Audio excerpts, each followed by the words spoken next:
আসসালামু আলাইকুম, কেমন আছো সবাই? আশা করি আল্লাহর অশেষ রহমতে ভালো আছো। তো আজকে আমরা ত্রিকোণমিতি অধ্যায়টা নিয়ে আলোচনা করব। এটা হচ্ছে আমাদের নতুন কারিকুলামে প্রণীত 2024-এর নবম শ্রেণীর খুবই গুরুত্বপূর্ণ একটা অধ্যায়। তো আজকে আমরা এই ত্রিকোণমিতি অধ্যায়ের পুরো বেসিকটা নিয়ে আলোচনা করব। যেহেতু আমাদের ত্রিকোণমিতি যদি ভালো পারতে হয় তো অবশ্যই তোমাকে পূর্ণাঙ্গ বেসিক সম্পর্কে ধারণা থাকতে হবে। তুমি ভিডিওটা শুরু থেকে শেষ পর্যন্ত দেখতে থাকো। আশা করি তুমি ত্রিকোণমিতি নিয়ে যে ভীতিটা ভিতরে কাজ করে সেই ভীতি আর তোমার থাকবে না। তো আসো আমরা শুরু করি।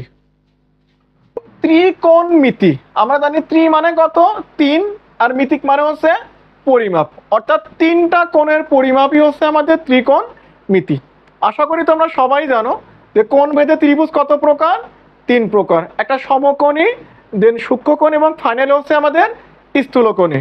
কিন্তু আমাদের তিনটা কোণ নিয়ে আলোচনা করা লাগবে না, শুধুমাত্র সমকোণী ত্রিভুজটা জানলে আমাদের হবে। তো সমকোণী ত্রিভুজ কাকে বলে?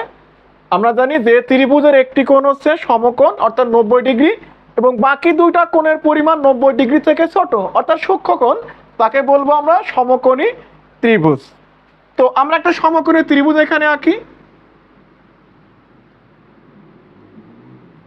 তাহলে মনে করো এ বি সি হচ্ছে আমাদের একটা সমকোণী ত্রিভুজ, যার বিটা হচ্ছে আমাদের কি সমকোণ, অর্থাৎ বি কোণের পরিমাণ কত ডিগ্রি বলো তো ভাইয়ারা? 90 ডিগ্রি। আর আমরা এখানে ধরে নিলাম এই সিটা হচ্ছে আমাদের থিটা কোণ। সিটা কি কোণ? থিটা কোণ। এই চিহ্নটা বা প্রতীকের নাম বলা হয় থিটা। এই চিহ্ন বা প্রতীকের নাম কি বলা হবে? থিটা বলা হবে। তোমাকে এই সমকোণী ত্রিভুজ থেকে কোন বাহু দ্বারা কি বোঝায় এই জিনিসগুলো তোমার ভালো করে বুঝতে হবে। তো আমরা এখানে মনে রাখবো কিভাবে? আমরা বলবো থিটা কোণের বিপরীত বাহুকে বলবো লম্ব, অর্থাৎ থিটা কোণ থেকে তুমি যদি সামনের দিকে আগাও তাহলে দেখো তো আমরা কোন বাহু পাচ্ছি? এখানে আমরা এ বি বাহু পাইতেছি। তো এ বিটা হচ্ছে আমাদের লম্ব। আর সমকোণ থেকে অর্থাৎ সমকোণের বিপরীত বাহু এসি, এসিকে বলবো আমরা অতিভুজ। অতিভুজ। তাহলে সমকোণের বিপরীত বাহুকে কি বলবো? অতিভুজ। আর থিটা কোণের বিপরীত বাহু হচ্ছে লম্ব। আর যেই বাহুটা পড়ে থাকবে তার নাম বলবো আমরা ভূমি। আমি আবারও রিপিট করতেছি, থিটা কোণের বিপরীত বাহু হচ্ছে লম্ব, সমকোণের বিপরীত বাহু অতিভুজ, আর অবশিষ্ট বাহুর নামকরণ করব আমরা ভূমি দ্বারা।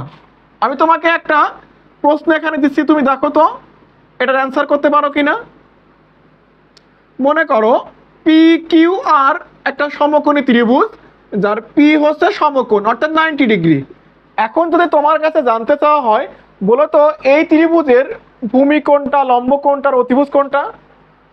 তোমরা কিন্তু শুধু ভিডিওটা দেখলে হবে না, খাতা কলম নিয়ে এগুলো এখনই প্র্যাকটিস করতে হবে।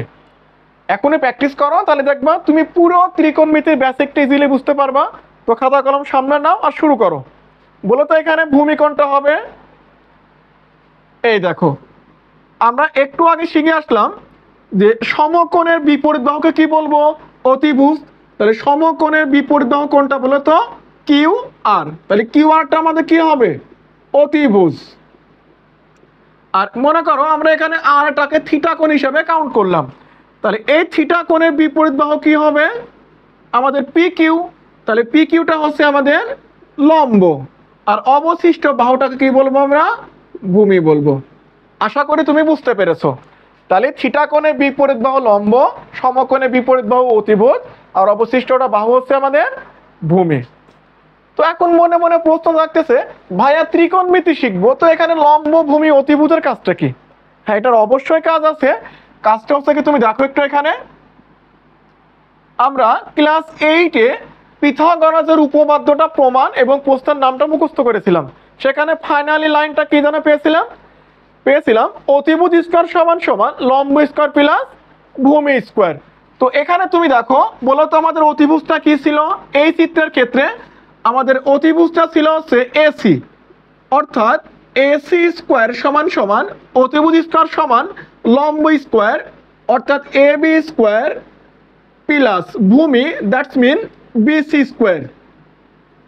তাহলে আমরা একটা সমকোণী ত্রিভুজ থেকে পিথাগোরাসের সূত্রটা বের করতে পারবো যে এসি স্কয়ার সমান সমান A B square plus BC square, যেখানে এসি হচ্ছে অতিভুজ, এ বি আমাদের লম্ব, আর বিসি ভূমি। তাহলে এই ত্রিভুজের ক্ষেত্রে যদি আমরা পিথাগোরাসের সূত্রটা অ্যাপ্লাই করি তাহলে আমাদের কত আসবে?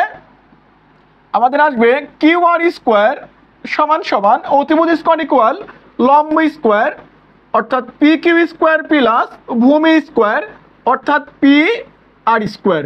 খুবই সহজ না? তাহলে আমরা এখান থেকে একটা বিষয় শিখলাম যে পিথাগোরাসের উপপাদ্য অতিভুজ স্কোয়ার সমান সমান লম্ব স্কোয়ার প্লাস ভূমি স্কোয়ার।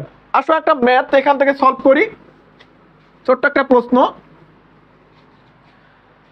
মনে করো তোমার একটা সমকোণী ত্রিভুজ দিয়ে দিল, এই একটা সমকোণী ত্রিভুজ, এটার নাম দিলাম পি কিউ এবং আর, যার আরটা হচ্ছে আমাদের থিটা কোণ আর কিউ হচ্ছে সমকোণ।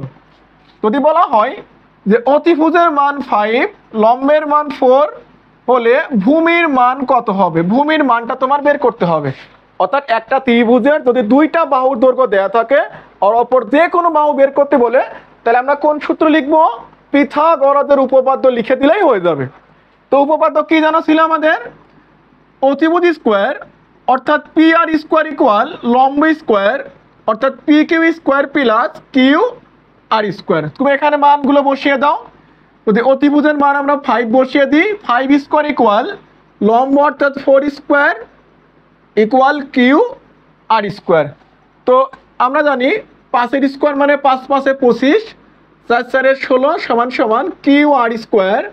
তো যদি এটার পাশে বিয়োগ করে দিই তাহলে Q R square equal 25 - 16 that's mean 9 Q R square.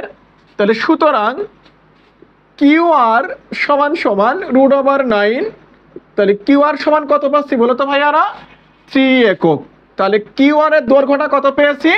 3 একক। অর্থাৎ আমাদের ভূমির মানটা কত হবে? 3 হবে। ঠিক একইভাবে তোমার যদি এখানে পি কিউ এর মান অর্থাৎ লম্ব বা অতিভুজ বের করতে বলে তাহলে আমরা পিথাগোরাসের সূত্রটা বসিয়ে পুরো অ্যান্সারটা করতে পারবো। আশা করি বুঝতে পেরেছো। তো এখন কথা হচ্ছে আমরা শিখতেছি তো ত্রিকোণমিতি, তো পিথাগোরাস করে আমাদের লাভটা কি? হ্যাঁ, ত্রিকোণমিতির সাথে পিথাগোরাসের অতৎপরিত একটা সম্পর্ক জড়িত। তুমি এই ত্রিভুজ ভালো না বুঝলে তুমি ত্রিকোণমিতির সূত্রগুলো অ্যাপ্লাই করতে পারবে না। এই জন্য তোমাকে অবশ্যই এর লম্ব ভূমি দেনে পিথাগোরাসের সূত্র অ্যাপ্লাই করে তোমার শিখতে হবে। তাহলে আশা করি আমরা বুঝতে পেরেছি এটা।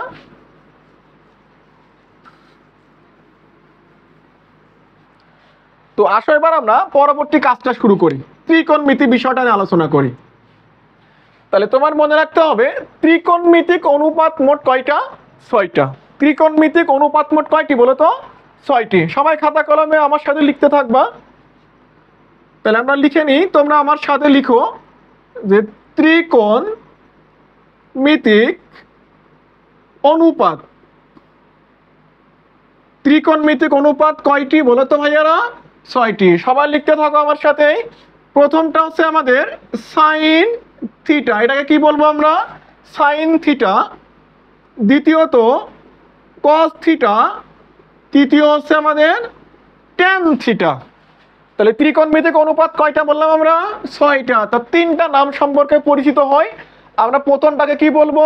সাইন। আমি একটু বাংলা পাশে লিখে দিই, যেহেতু আমরা ক্লাস 9-এ প্রথমবার শিখতেছি, যদি ভুলে যাও তো এটা দেখে দেখে মনে করে নিয়ে। তাহলে প্রথমটা হচ্ছে আমাদের সাইন, এটাকে থিটা বলা হয়, সাইন থিটা। আর দ্বিতীয়টা হচ্ছে আমাদের কস থিটা। দেন 3 নম্বরটা হচ্ছে আমাদের ট্যান থিটা। 3 নম্বরটা কি বলো? Tan theta. তাহলে সাইন আমার সাথে সাথে বলো, সাইন থিটা, কস থিটা এবং ট্যান থিটা। এবার বাকি 3টা লিখতে হবে। তাহলে 4 নাম্বার হচ্ছে কোসেক থিটা। এটা কি বলবো আমরা?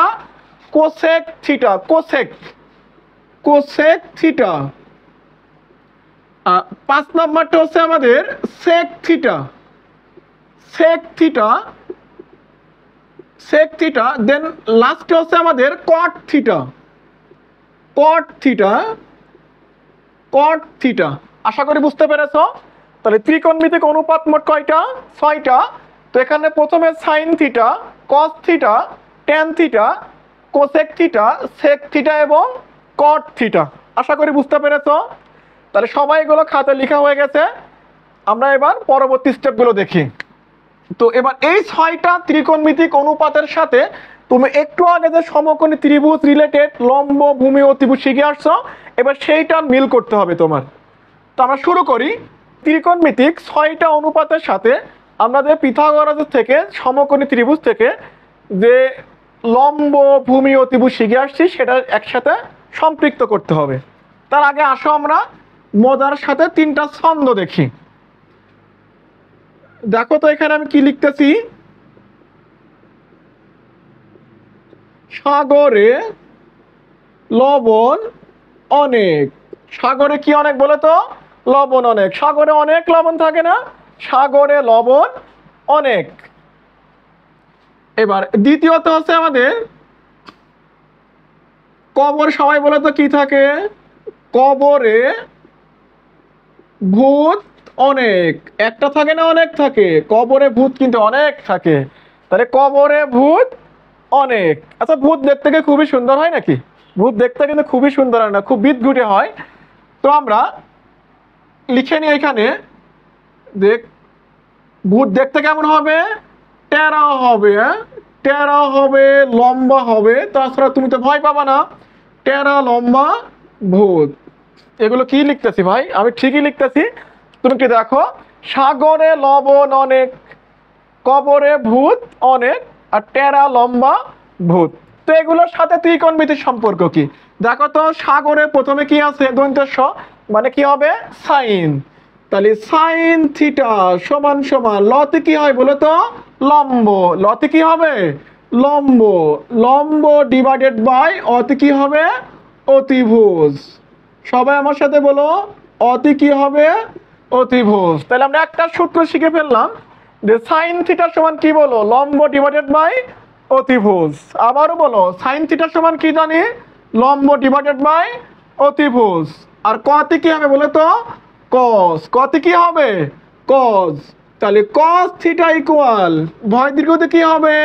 ভূমি। তাহলে ভূমি ডিভাইডেড বাই অতি কি হবে? অতিভুজ। অতি কি হবে বলো তো? অতিভুজ। তাহলে কস থিটা সমান কি পেয়েছো? ভূমি ডিভাইডেড বাই অতিভুজ। আর ট্যাতে কি হবে বলো তো? Tan theta. তাহলে ট্যান থিটা সমান সমান আমরা কি পেয়েছি বলো? লম্ব ডিভাইডেড বাই ভূমি। লম্ব ডিভাইডেড বাই ভূমি। তাহলে আমরা 3টা সূত্র আশা করি বুঝতে পেরেছি। আমরা সাইন থিটা সমান কি জানি? লম্ব ডিভাইডেড বাই অতিভুজ। কস থিটা সমান ভূমি ডিভাইডেড বাই অতিভুজ।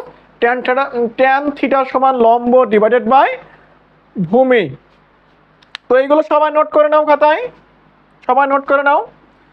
ওকে, তো এইগুলো আমরা মুছে দিচ্ছি এখান থেকে। তাহলে আমরা আজকের জন্য যে প্রয়োজনের সূত্র শিখলাম, প্রথম টাইপের সূত্রগুলো এখানে লিখে নিই। তাহলে আমরা প্রথম সূত্র শিখছি এখানে যে সাইন থিটা ইকুয়াল লম্ব ডিভাইডেড বাই অতিভুজ। সাইন থিটা সমান কি বলো তো? লম্ব ডিভাইডেড বাই অতিভুজ। কস থিটা ইকুয়াল ভূমি ডিভাইডেড বাই অতিভুজ। আর ট্যান থিটা সমান লম্ব ডিভাইডেড বাই ভূমি। তাহলে ট্যান থিটা সমান কি জানি? লম্ব divided by. Type number 1, type number 1 এর জন্য প্রয়োজনীয় 3টা সূত্র। এবার আসো আমরা ত্রিকোণমিতিক অনুপাতের বাকি সূত্রগুলো দেখে ফেলি।